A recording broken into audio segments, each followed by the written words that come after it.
We've got a quorum now, so all the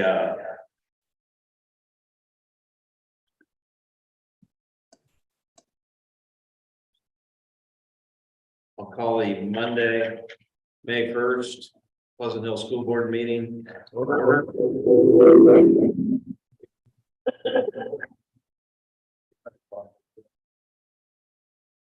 And our first order of business is the Pledge of Allegiance. So please stand with the flag. I pledge allegiance to the flag of the United States of America, and to the republic and one nation under God, indivisible, with liberty and justice for all.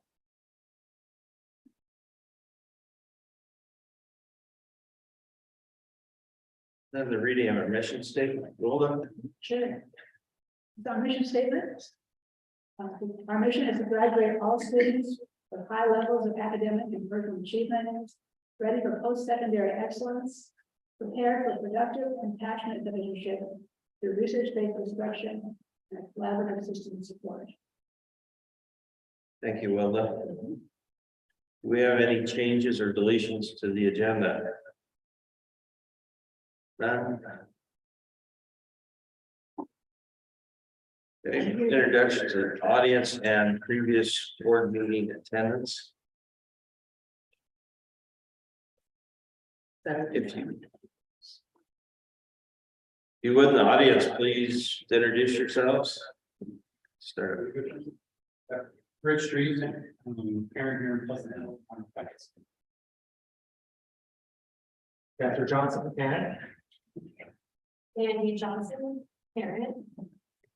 Clinical Woodland, parent, presently. Caroline. Budget committee. Doug Goldberg, all the budget committee. Jay Hoffman, budget committee. Adrian Young, school student. Glad to see everybody here tonight. Thank you for being here. What did we have for attendance at our previous board meeting online? There was no one online and 7 people online. Okay, thank you. 4.0 is presentations, students of the month. So we're lucky enough to have Mr. McLean here tonight, so I'm going to allow him to take the honor of celebrating our 2 kiddos. Yeah, first we have Adrian Ariana here. I've had the pleasure of being Adrian this year as the athletic director. He most notably he had a huge record-breaking performance this season, breaking the all-time Oregon career goal record, which was 85. He scored 91 goals in his career here at Pleasant Hill High School. It's quite an accomplishment, but I know he's so much more than just that record-breaking performance. He's a good friend of many. He's a great teammate, great classmate. I've always had the pleasure of seeing him in the hallways. Had a lot of positive interactions with him.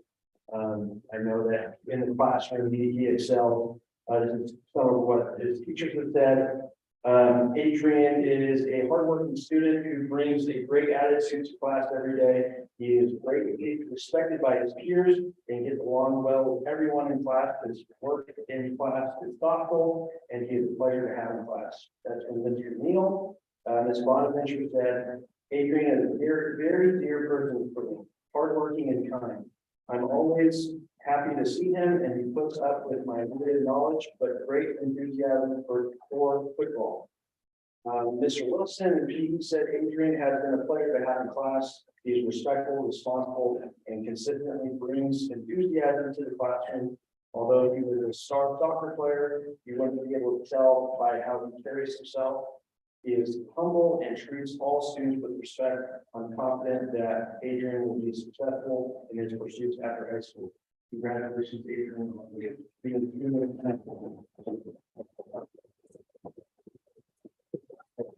Thank you. So, hey, thank you very much. Thank you. The great job you're doing. It's wonderful to have you setting such an example for all your peers. Yeah, thank you. Thank you.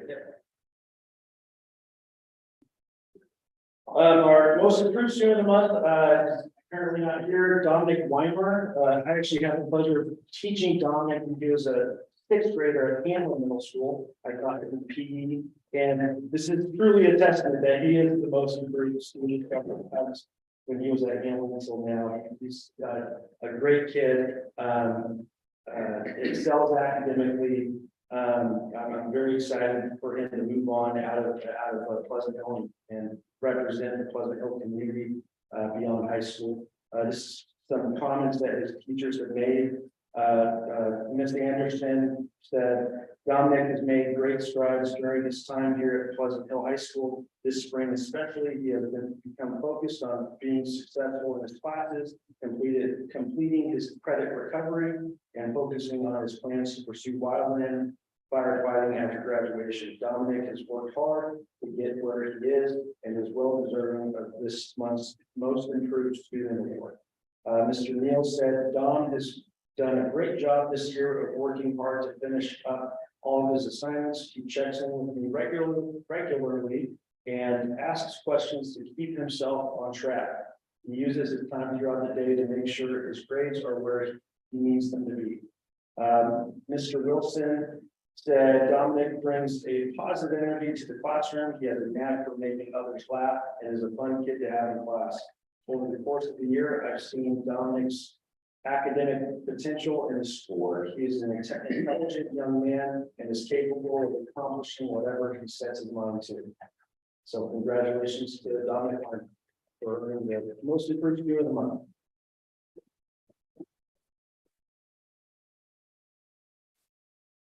We have a certificate for Dominic as well. Thanks.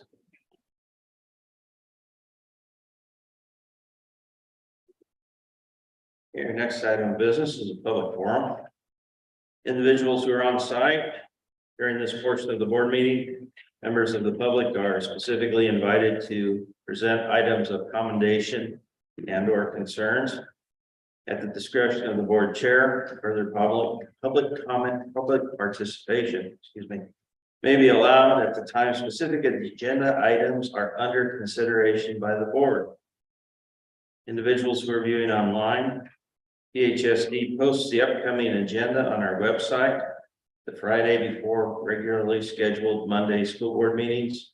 This will allow for public comment prior to the board meeting. Please click on the tab provided to share your comments for the school board to consider at the upcoming meeting.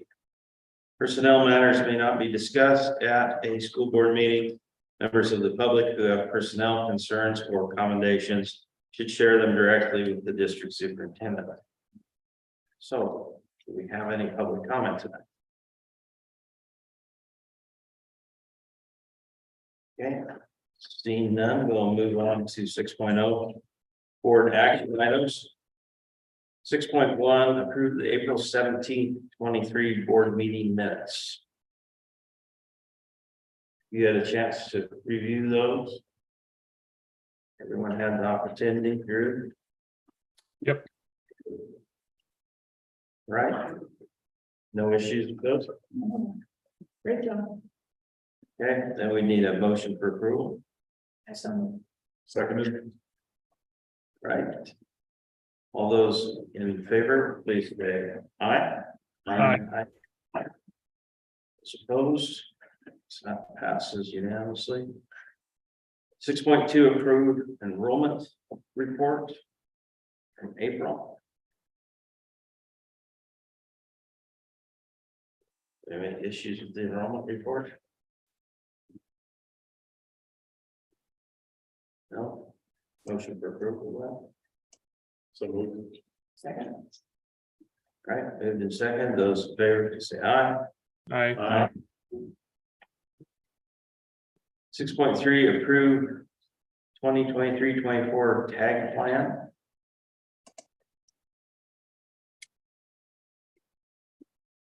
Questions on the tag plan?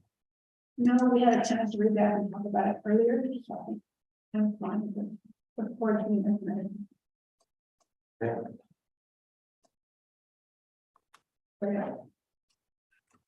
I move we approve the 23-24 tag plan. Second.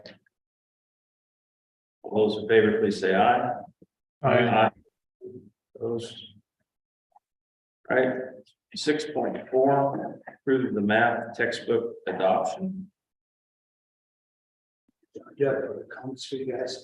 So it shows up highlighted for you, but the piece at the top under the curriculum adoption, K5, 6, 8, algebra and geometry, and then down below the +1 area, the advanced algebra. Those are all the documents that are brand new adoptions that were presented about a month ago now by staff. The other ones that are not highlighted, the occupational algebra, applied algebra, applied geometry, AP calculus, statistics, and trig statistics, and then physics and engineering. Those are resources that are currently in use. I don't know where we are as far as the adoption of those materials. They are in the +1, and so the state, the Department of Education does not have an approved list for the +1 materials. And so the other documents that you had in the back is a worksheet that we will go through the staff. So what I anticipate is if you approve this tonight, those items that are not highlighted, we'll go through the metrics with the staff in this next school year. And it's not really a scoring document, but it's going through and what's looking for coherence, computational understanding, and other items that we do the curriculum materials. And I would imagine in November, when we do the revision 22 standards, what we'll have is unmet, but then the process that we'll go through next year to come into compliance with the state.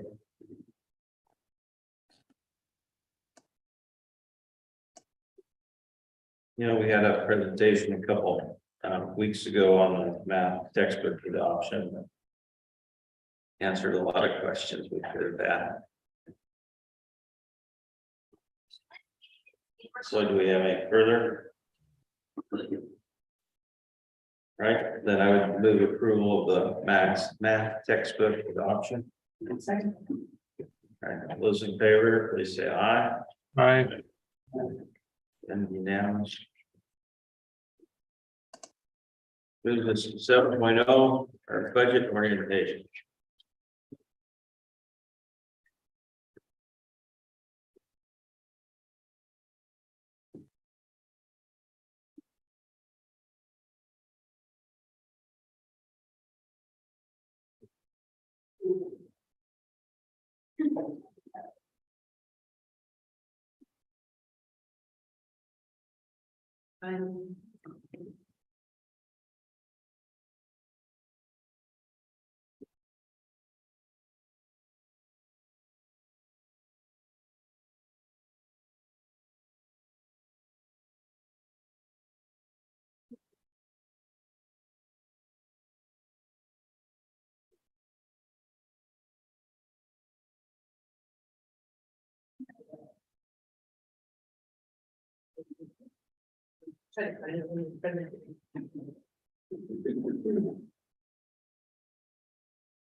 Okay.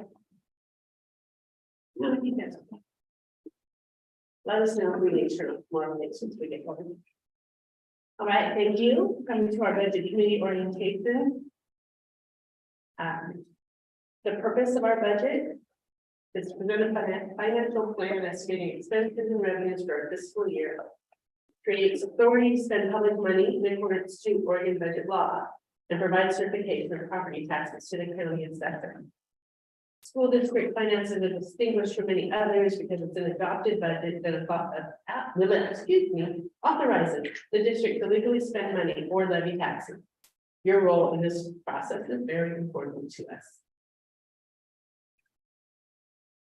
The budget committee is representing the public in reviewing and questioning the budget. There will be an opportunity for community members to address both the budget committee and the board before the budget is finalized.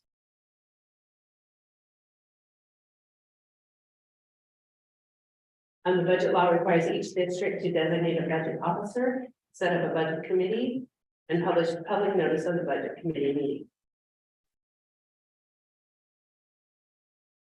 The responsibilities of the committee: receive the superintendent's budget message, review the proposed budget document, hear and consider public comment, discuss and make changes to the proposed budget as needed, approve the budget, Approve the amount or rate of total ad valorem taxes to be certified by the county assessor. And to forward the approved budget to the school board for additional public hearing and adoption. There are specific requirements of budget committee, and the first one is important to consider that all meetings are subject to public meeting laws. All discussions must be held in public meetings. It does take a quorum to adopt the budget. 6 need to be present. So we have 5 budget members and 5 board members, but we need to do this for voting. Majority vote is required to take action. The budget committee may request to receive additional information from district staff. Any member of the public may speak. And the budget committee may establish time limits and other policies for the public comment period. It becomes public as soon as it is released on the budget document. The committee members can't get together in person, by telephone, or by email before the advertised public meeting to discuss the budget.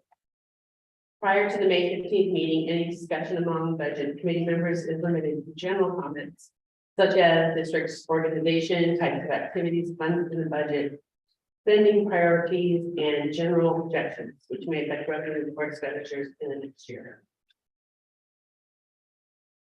This is our budget calendar. We will have a meeting in which the budget will be presented. Second meeting, usually to answer questions and delve into more specific areas. And then if needed, we can have a third committee. And there's still unanswered questions. We can have a third meeting. We will publish the notice and then we'll have our public hearing.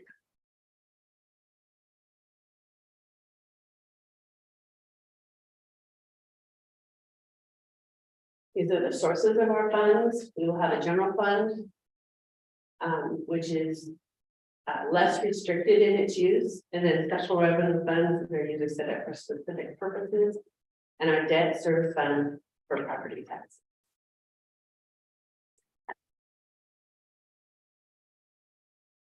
The special funds have grants, it has student body funds, and our reserve accounts. The debt service is just for the bond.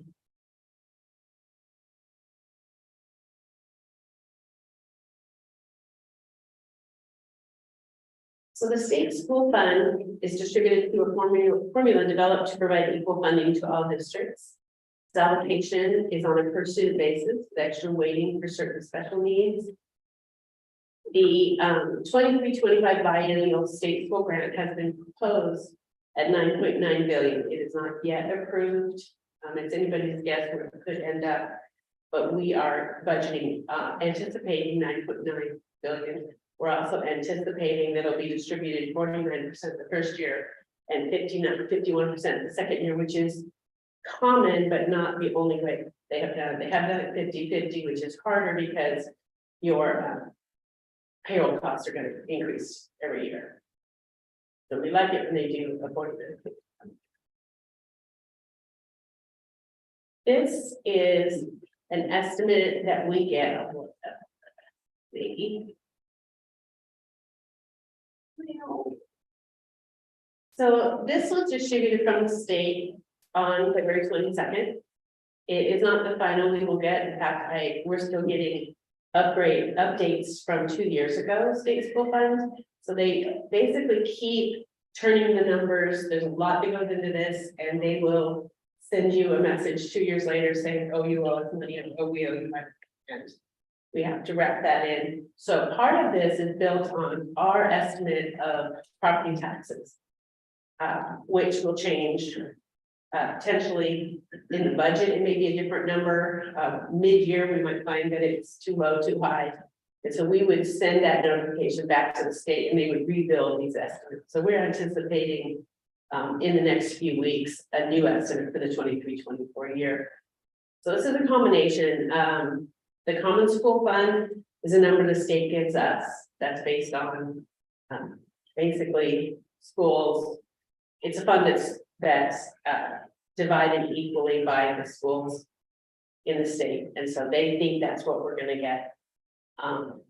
The county school fund is also a guess based on history. And so these numbers are going to move a bit.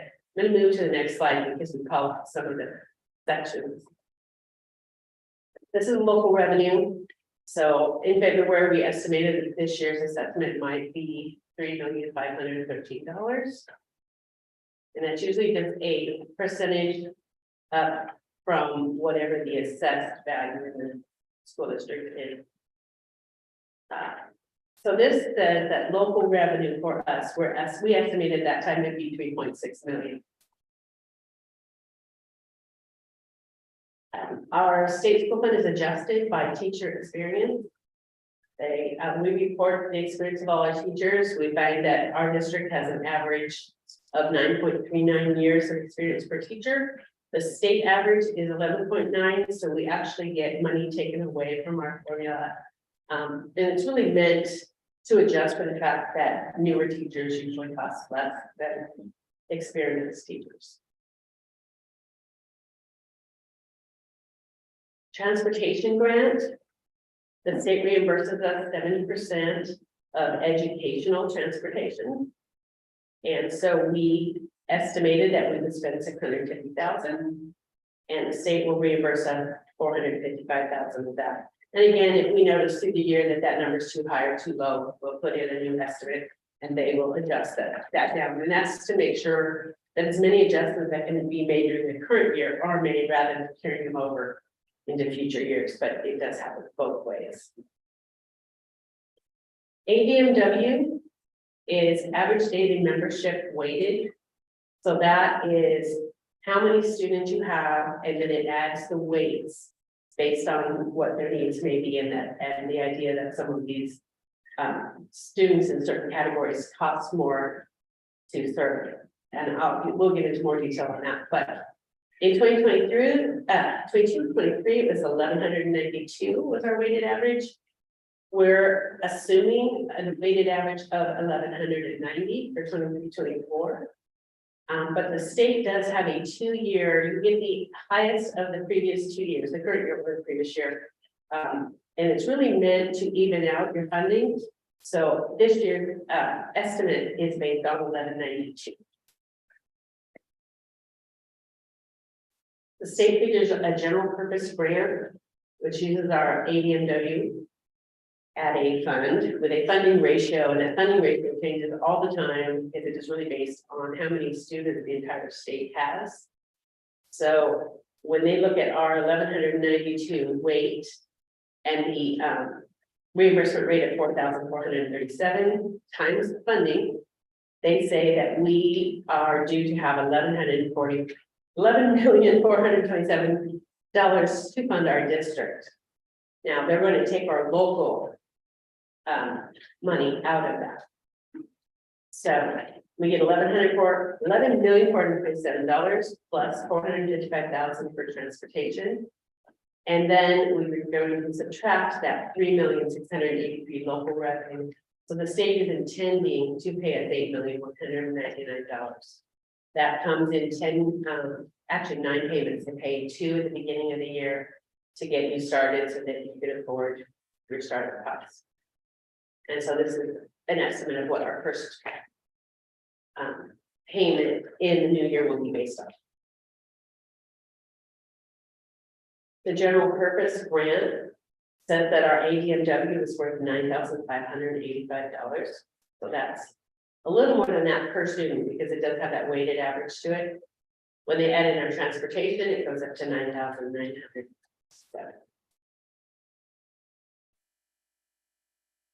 This. Oops.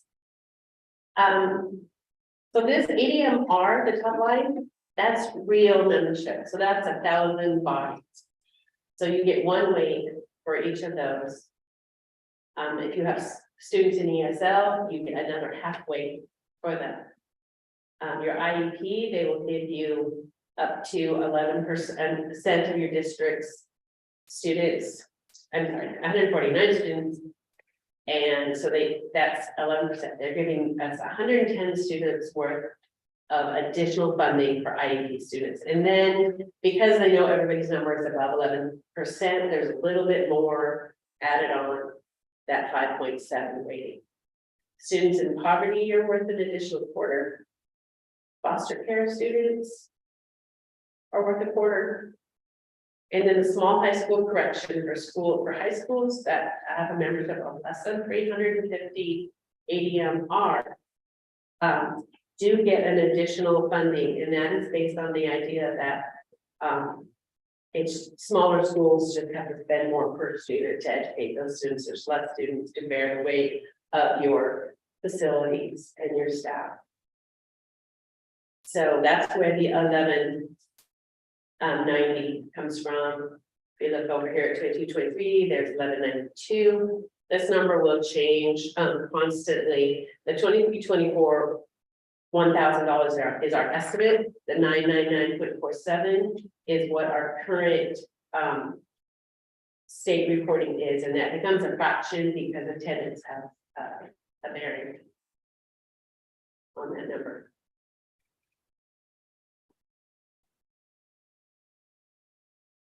This shows our current ADMR and then what we projected as a basis for our budget.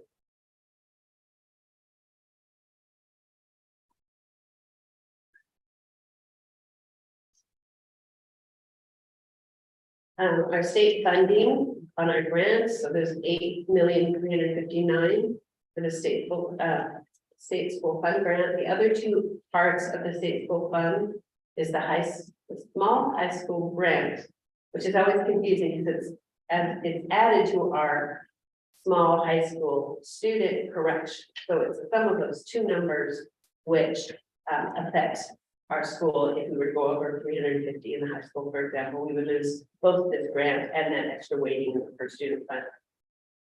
The high cost disability grant, estimating at $45,000.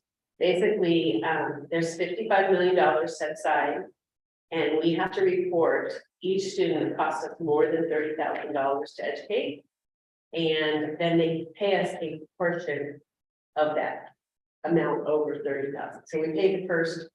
We get reimbursed the first $9,000 per student, and then some of the amounts over $30,000. We're guessing $45,000. That's based on estimate of how much money is in the fund, how many students that's divided by, and then how many students we have.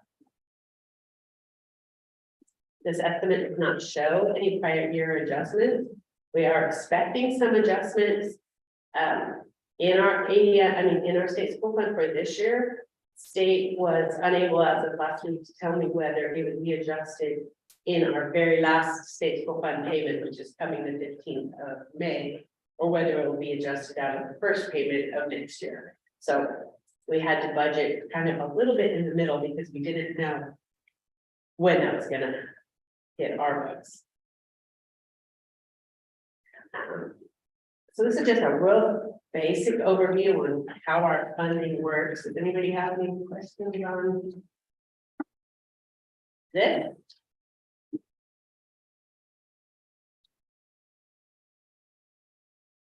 That's all I have. It's for this is our calendar for our upcoming meetings.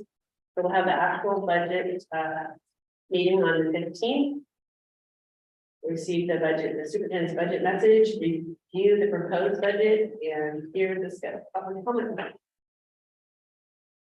All right, thank you. Yeah, one question. Yes.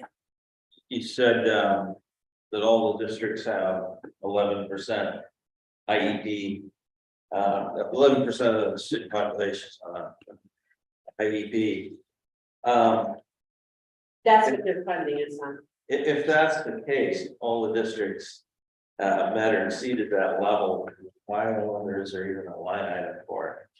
Or are they going to remove that up to where there's a, I don't know, maybe Jimmy or that, whether there's a higher threshold there? I don't know what the percentage of The average students is here. 15 to 16 statewide, and I think we're a bit under that, maybe 14, 15. I think on the last report, we were around 16. Okay, so we're at the state average. They're just saying they're gonna give us up to 11% of that, and it's just, they fund in a lump sum, and then they just divide it. So what we're seeing with the high cost disability is that there's more and more kids every year taking a chunk of that, and so we just keep, like last year, I think they gave us 47% of the amount over 30%. So the district's paying everything except first 9 up to 30, and then another 60% of everything over that. So it's just, they, the way it's funded is not being kept, keeping up with current costs. So And there is some additional funding, once you hit, I think, 16%. There's not much. So if you've got a district that's got high population, I think it's over 16%, you can get some additional money. So there is a step up eventually there. we have not reached that. But we have, because of our CLT classrooms, we do have less students in placements than we did have. So we are making some progress at saving us money in busing. It's saving us money in placements, and it's giving the students more chance to spend more time in their homeschool environment. You can speak to that better than I. There it is. All right, thank you. Has any more questions for Sherry?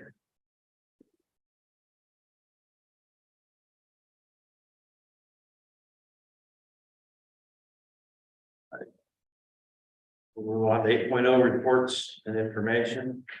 8.1 Pleasant Hill Elementary School report. Hi, good evening.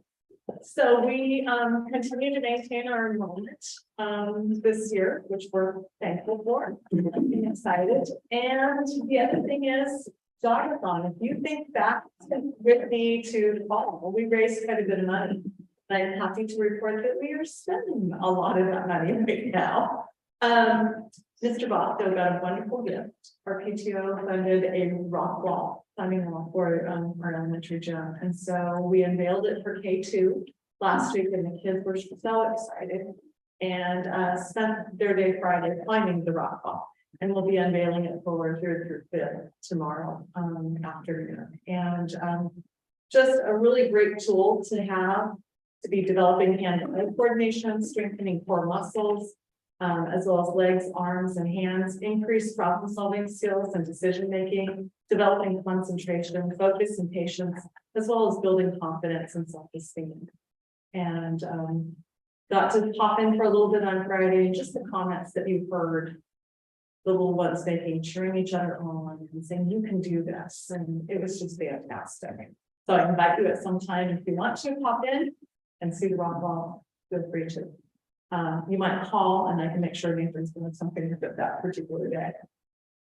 PTO also just finished funding 3rd grade swim lessons. We're back on schedule of providing swim lessons for our 3rd graders 2 weeks. So our kids went to Sheldon Pool. They had a great time. The first day they came back very exhausted. I can tell you it's the quietest 3rd graders ever been in the cafeteria. If I would have offered nap time before eating, I think they would have taken me up on it. And by last Friday, they were a little bit more talkative and very excited to have completed that.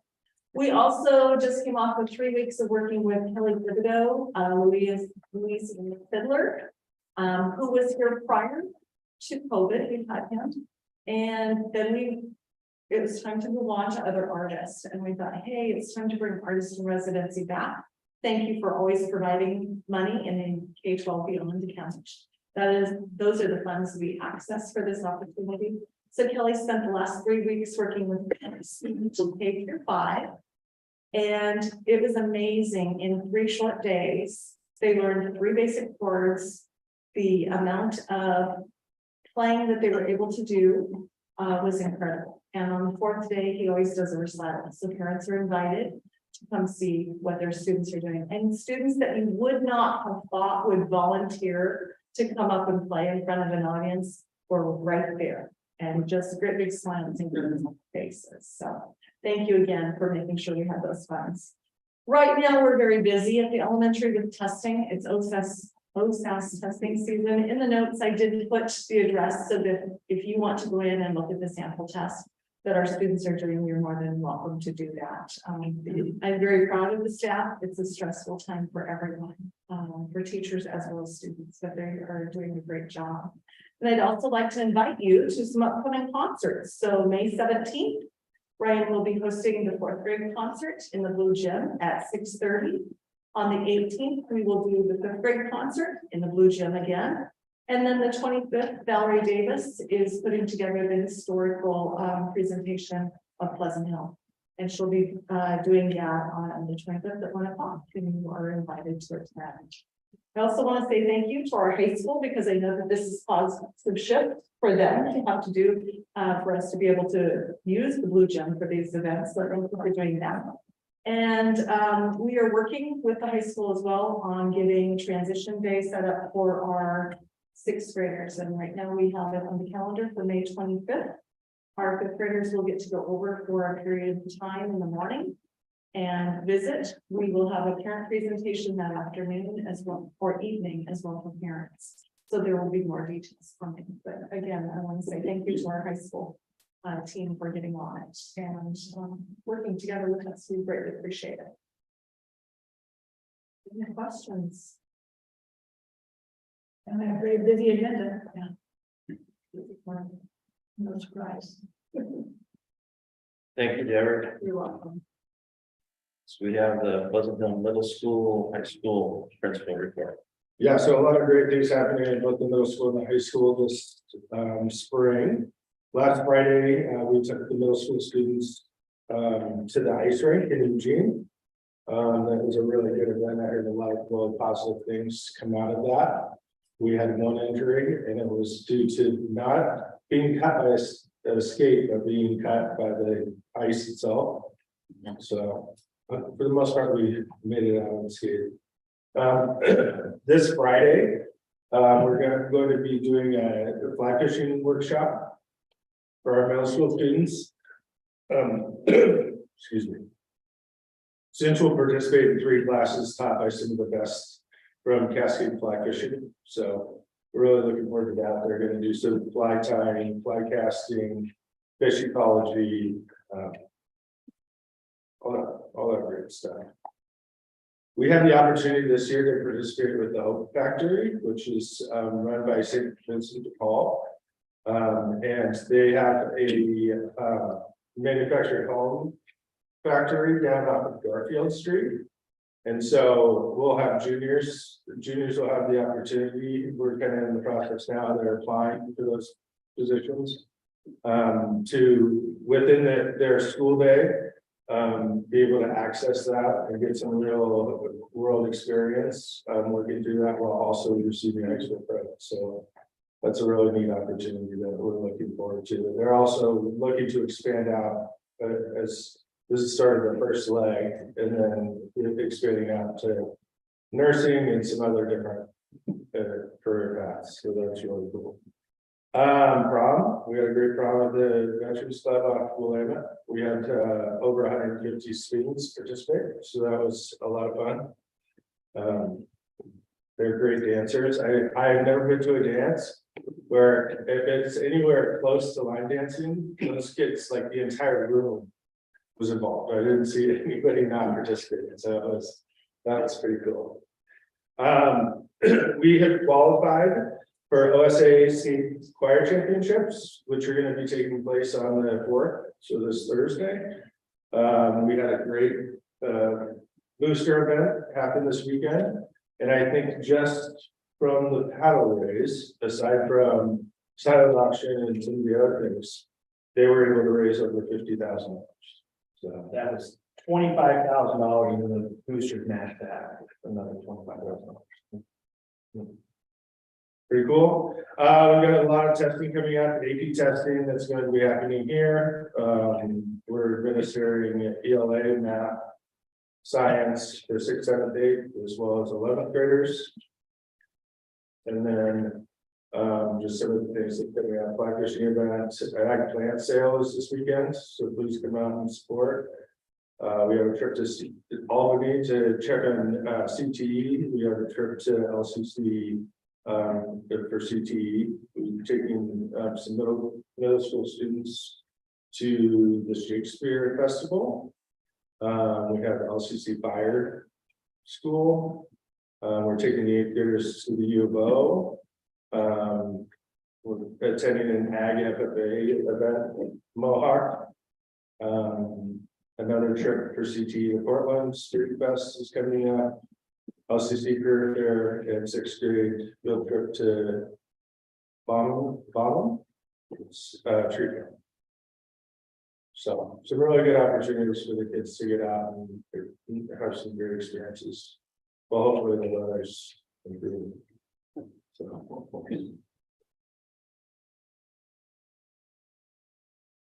Questions for Gary? When was the Ballon field trip? It's later in the month. It is the 24th. There are all the volunteers, people to go out and help with that. That would be great.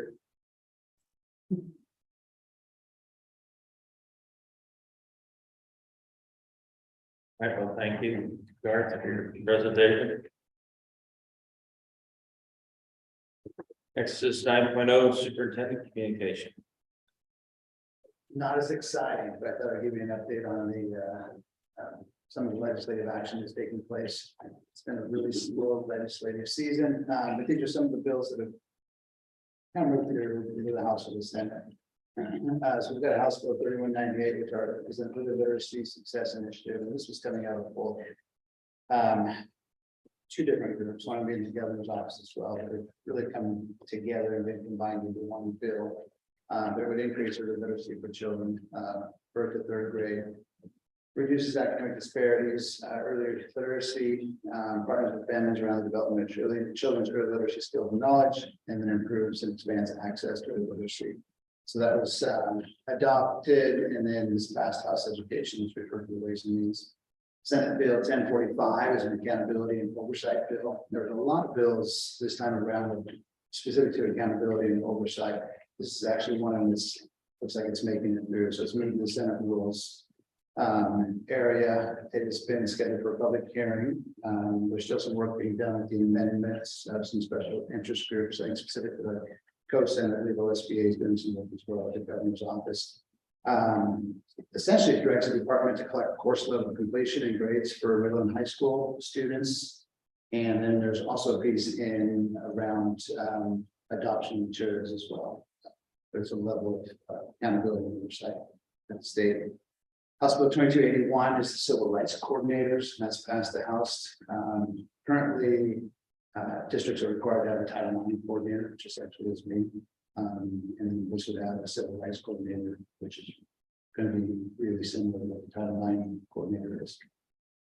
House Bill 3199 is change to the middle school PE requirements. Right now, required to have 225 minutes a week. This would change it and reduce it to 150 minutes a week on average. And when they are figuring the average, if you add up the entire school year, so you can have more than 150 per week. So that we can say if you 3/4 have PE and then a quarter of health, as long as your total of the income statement is approved.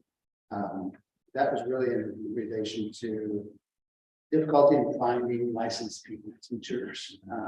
So they're reducing the requirements to have some of these on staff in their school districts. House Bill 3101 is panic alarms in schools. So that's been had some amendments, and that's on its way to the Ways and Means. Senate Bill 3 is financial literacy for graduation.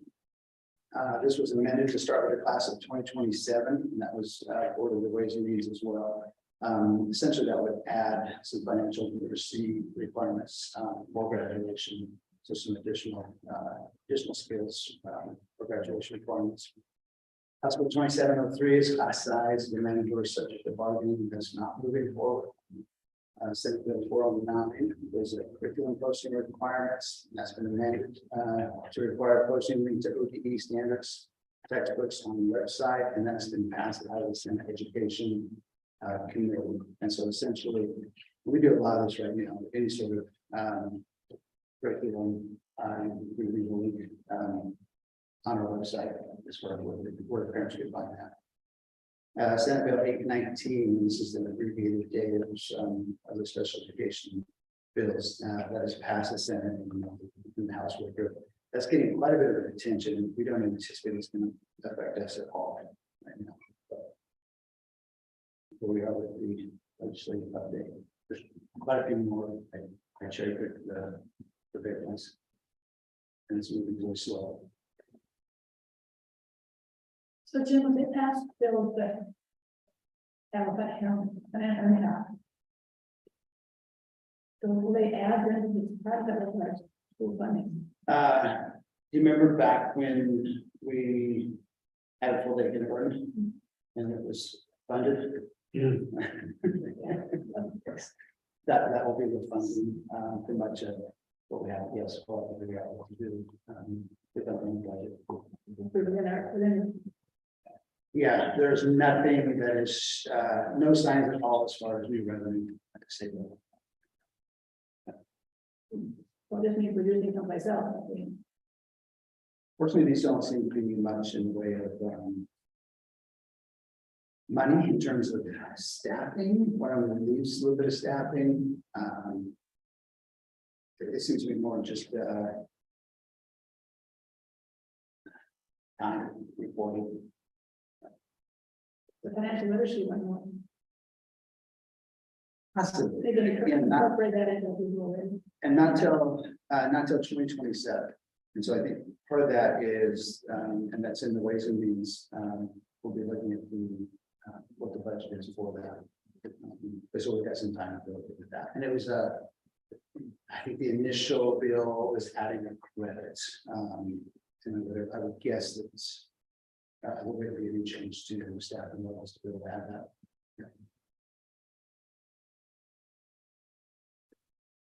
So,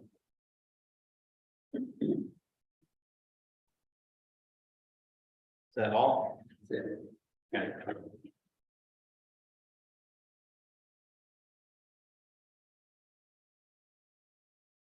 Well, our next item is 10.0 recess to executive session. We're going to conduct labor negotiations with person designated by governing body to carry on labor negotiations, ORS 192.660